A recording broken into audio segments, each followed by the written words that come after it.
ఆధ్వర్యంలో భూసార వెంకటేశ్వర గారి ఆధ్వర్యంలో ఇవాళ మనం డెడికేషన్ కమిషన్ కూడా ఏర్పాటు చేయడం జరిగింది. సైంటిఫిక్ డేటాలు వాళ్ళకే వస్తుంది కదా.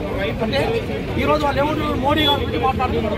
మేమేమంటున్నాం అంటే మనం ఏ వర్గంలో పుట్టడం లేదు, యాక్సిడెంట్ మనం ఏ వర్గంలో పుట్టడం ఏ వర్గంలో ఒక్కసారి తెచ్చారు.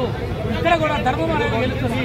ఇలా మా మాట మా అన్న మీద మాకు బెటర్ రాలి తప్ప అంటున్నాం. మేము మా అన్నం మాట్లాడితే మా అన్నం కూడా గుద్దుకుంటాను, మట్టి పోస్తా అంటే దుర్మార్గం కదా.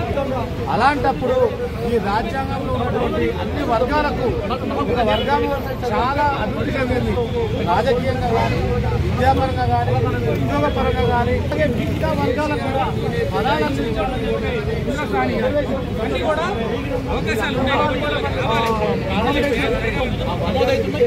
ఖచ్చితంగా. బీసీలకు స్థానిక సంస్థలు 42% దాఖలైన ఆదేశాలు అన్ని పార్టీలలో ఉన్నటువంటి బీసీ బిడ్డలు ఈరోజు మా లాయర్స్ ఫోరం కావచ్చు, మా ఇంటలెక్చువల్స్ కావచ్చు, మా ఉద్యోగస్తులు కావచ్చు, ఈరోజు అందరూ చూస్తూ ఉంటారు.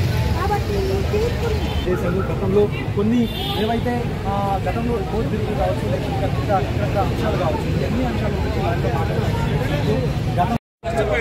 ఒక సెక్షన్ కానీ ఒక రూల్ కానీ ఎక్కడ కూడా లేదు. మూడో సబ్జెక్ట్ ఏంటంటే ఇవాళ ఈడబ్ల్యూఎస్ రిజర్వేషన్ ఇచ్చిన సందర్భంలో అది 60% వచ్చింది కదా, అక్కడ లేనిది ఇక్కడ ఎందుకు వచ్చింది? మరి ఈడబ్ల్యూఎస్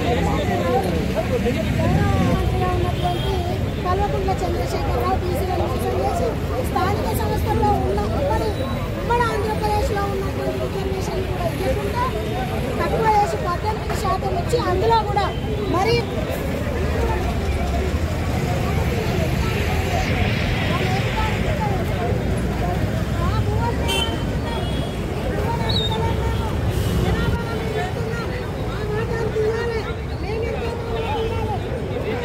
కావాలంటారు. బీసీలకు వచ్చేసరికి సుప్రీంకోర్టు జడ్జిమెంట్ అంటారు. అంటే ఇది